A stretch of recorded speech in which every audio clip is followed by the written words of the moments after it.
All right, joining us now, author of the upcoming book, Unfreedom of the Press, the host of Life, Liberty, Levin, right here on the Fox News Channel, nationally syndicated host of Levin TV and radio host. I call him the Great One for good reason, Mark Levin.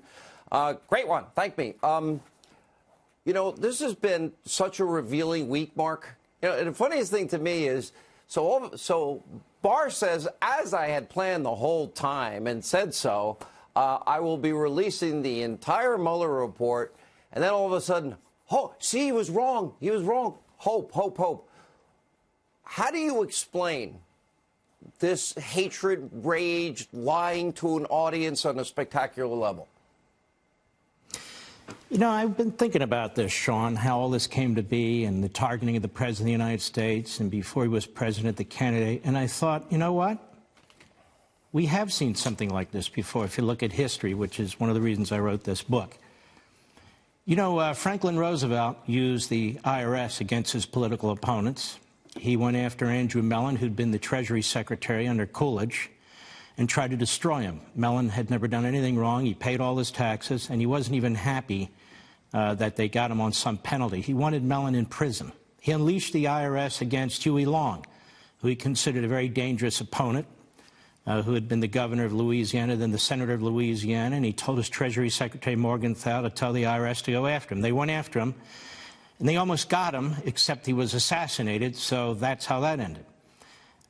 When you look at the administration of John Kennedy, which we're apparently not allowed to look at, it's called Camelot, he used the Internal Revenue Service and he used the FBI against his political opponents, and nobody knew that better than Ben Bradley, who would become the top dog at the Washington Post, but then was working at Newsweek, because JFK shared IRS information on his opponents with Ben Bradley, laughed about how much they had or hadn't paid in taxes. He shared FBI files with Ben Bradley. Ben Bradley never reported any of that.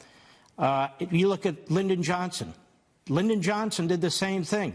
You know, Kennedy put taps on Martin Luther King's phones. They knew all about Martin Luther King's life. Lyndon Johnson continued that. Lyndon Johnson had the FBI surveil the Democrat convention at Atlantic City because he was concerned about his own opponents within his own party. He also had the IRS go after his opponents, and he also had access to FBI files, which he used. Lyndon Johnson tapped the phones of Hubert Humphrey, his own vice president, when he was running for president, because he wanted to know what he was saying about the Vietnam War. He tapped the phones of his political opponent, Barry Goldwater. He knew what Goldwater was planning because they had his headquarters bugged, so they knew what was going on there, too. And I'll tell you what's interesting about all this, Sean. The media didn't give a damn. You talk about abuse of power. These were abuses of power. Now I want to bring it to present day. These are the practices of Democrat administrations. You might ask me, what about Nixon? Nixon did use the IRS. He picked up the practices of Lyndon Johnson and Kennedy. The media never went after Lyndon Johnson and Kennedy because they supported the Great Society and they were in love with Camelot. But Nixon they hated. So one of the charges, one of the impeachment charges against Nixon had to do with using the IRS. And, of course, Nixon was thinking to himself, wait a minute, they did it before me. It didn't matter because the Washington Post, the same Washington Post, the same Ben Bradley who had access to certain Internal Revenue information and FBI files as a result of Kennedy, they went after him. But why am I bringing all this up? Barack Obama. Barack Obama. The IRS was used to go after the Tea Party. They viewed the Tea Party as a threat. We have never gotten to the bottom of that. The White House was immune. The president's like the bubble man. That is Obama. We never got to the bottom of it. He dismissed it. The media generally dismissed it. We have Barack Obama unleashed this same FBI against a reporter for the New York Times who he thought was undermining his administration. They unleashed the FBI against James Rose, and a reporter for Fox News who they felt was undermining the administration. They surveilled up to 20 Associated Press reporters. We had never seen anything like this in modern history, the way Obama treated the press. But the press didn't really care, did they? Because Obama was fundamentally transforming America, and that's pretty much what they wanted. CNN and MSNBC and the New York Times and the Washington Post, they want the fundamental transformation of America. And now, of course, the House Democrats, they've learned a lot from their Democrat Party past. What are they going after? The president's taxes. Taxes. They want the president's taxes, the way FDR went after Mellon's taxes and Huey Long's taxes, and the way that John Kennedy went after the tax returns of political organizations he opposed, or the way that Lyndon Johnson went after the tax returns of politicians he disagreed with. The Democrat Party has a long, sickening history of using the IRS and the FBI the way that the FBI and the Department of Justice was used against candidate Trump and now President Trump. And this is what I want to get to. The fact is, this all occurred in the Obama administration. It defies logic and reason to believe that the President of the United States back then, Barack Obama, knew nothing. That we had independent rogue operators in Loretta Lynch. We had independent rogue operators in all the top brass at the FBI. That we had independent rogue operators in Mr. Brennan and Mr. Clapper and the rest of them. This can't be. Obama and his inner staff had their fingers in everything, in every department and agency. Moreover, much of the information, the general information, about this effort to destroy the candidate of the Republican Party and then the president-elect was in the media, because the FBI was leaking like a sieve. And what I'm suggesting to you right now is that there was this vast operation within the Obama administration. Hyper-unmasking of individuals over there in the intelligence agencies, the aggressive use of the FBI, including putting spies into the campaign of the Republican candidate for President of the United States, including using opposition research handed to the FBI from the Hillary Clinton campaign, washed through a few surrogates. They had a person over in the Deputy Attorney General's office with connections to the very operation that was doing that. No, these things don't just happen. And now we have the Democrat Party doing everything it can to make sure there's no focus on the corruption and the scandal. That is the real corruption and scandal of what took place. The fact of the matter is, Donald Trump is the victim. He's not the perpetrator. Look how smooth these guys think they are. Look how clever these guys think they are. They abuse the law. They undermine the Constitution. They abuse the FBI. They abuse the unmasking system. President Obama, he's not investigated. He's not questioned. Hillary Clinton campaign funds part of it. She's not investigated. She's not questioned. The target, the victim, is the one who is investigated. And we should expect this from the media. And I'll tell you why. About, what would it be, 30 years ago, 35 years ago, information came out of the old Soviet Union because, you know, the walls fell down, the gates fell down, and information came out. And there was a reporter in Britain who dug through some of the information. He found something rather incredible. He found evidence, paper, documentary evidence. For those of you who, who like to talk about Mr. Mueller, that's equivalent to DNA. Of Ted Kennedy, through a surrogate, contacting the KGB and the Kremlin to try and figure out how to defeat Ronald Reagan in his re-election effort. This isn't conspiracy stuff. This has been written about, not in the New York Times, not in the Washington Post. It's never been discussed on MSNBC or CNN. No, but others, professors, reporters overseas. The document, it's a memo. It exists. It's available for anyone to see. Ted Kennedy, who sought to be the Democrat nominee and lost to Carter and then was thinking about running again, he had contacted through back channels the Soviet government. And they were trying to figure out, Kennedy and his people, how to defeat Ronald Reagan, who was enormously popular. And Kennedy gave them some ideas that some of their apparatchiks should come to the United States and go on TV, show that they're real human beings, and on and on and on. Now, what did the press do with that? Nothing. We have real collusion there. The lion of the Senate. The lion of the Senate, the man who they really wanted on the left and in the media to be president of the United States, had been colluding with communist Soviet apparatchiks, the head of the KGB. And nothing. There wasn't a hearing in Congress, certainly no special counsel. There weren't special reports on CNN or MSNBC or anywhere else. And I'll tell you another story that you might laugh at for the audience. I'll give you a little bit of history. The left, the progressives, they love Alexander Hamilton, don't they? They even made a big play, Hamilton. And all the liberals and Democrats go to watch Hamilton. And they went to Puerto Rico to watch Hamilton. And they go to Broadway to watch Hamilton. And the tickets cost a fortune. And they love Hamilton. Okay, fine. Well, I want to tell them something. It may upset them enormously.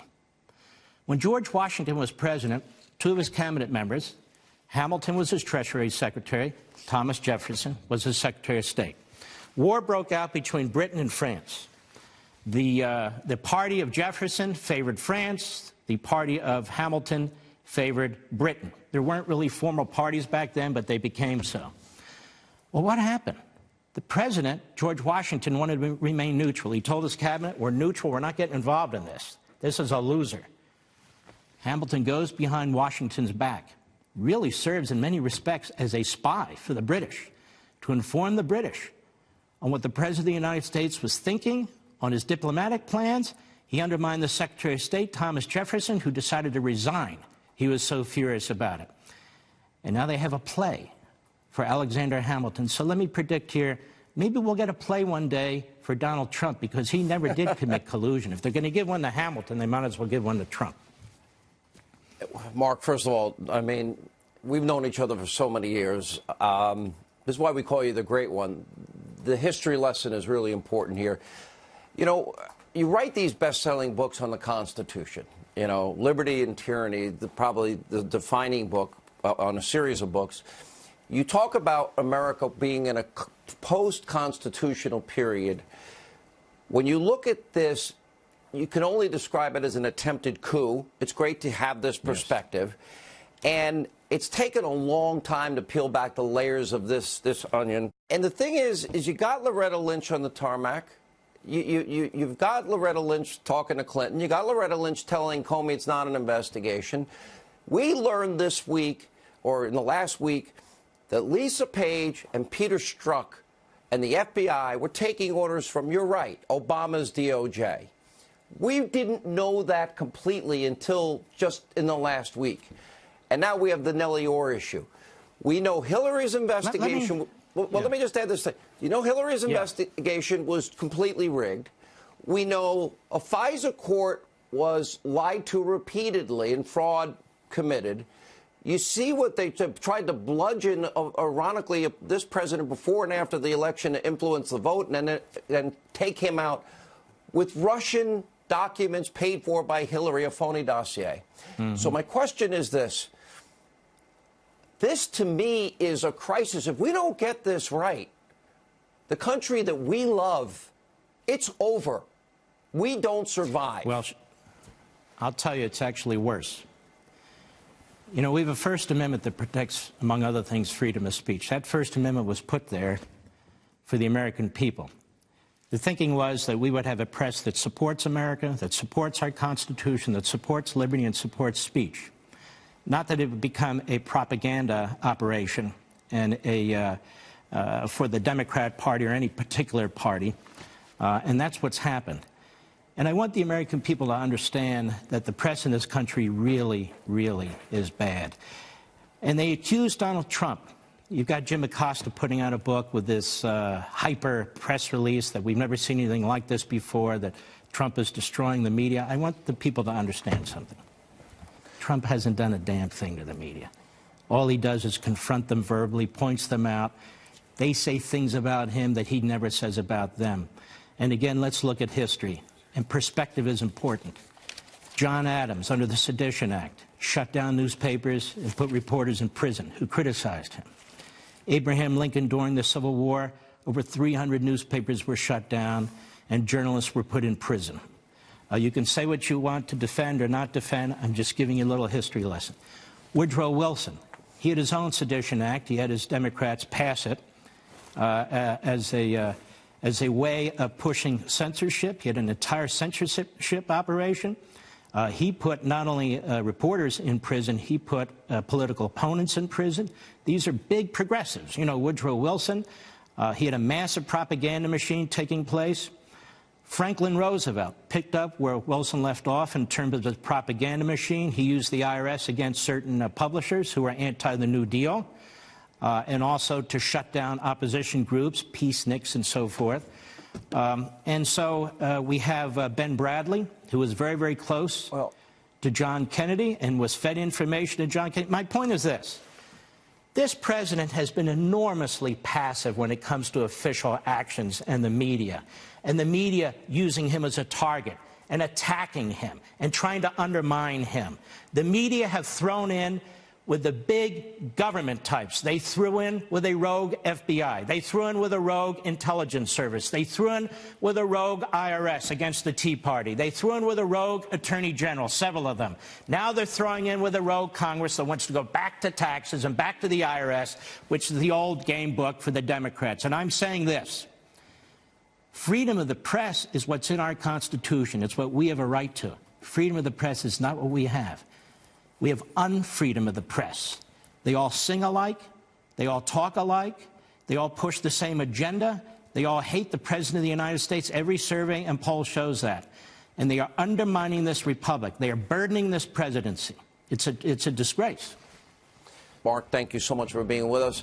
All right, a lot more to get to. Very important update breaking out of Chicago. Jussie Smollett now a free man. Lawrence Jones, he's in the streets of the Windy City, and you're going to see what they think about Smollett getting that free pass. And we're going to show you that tape and much more next.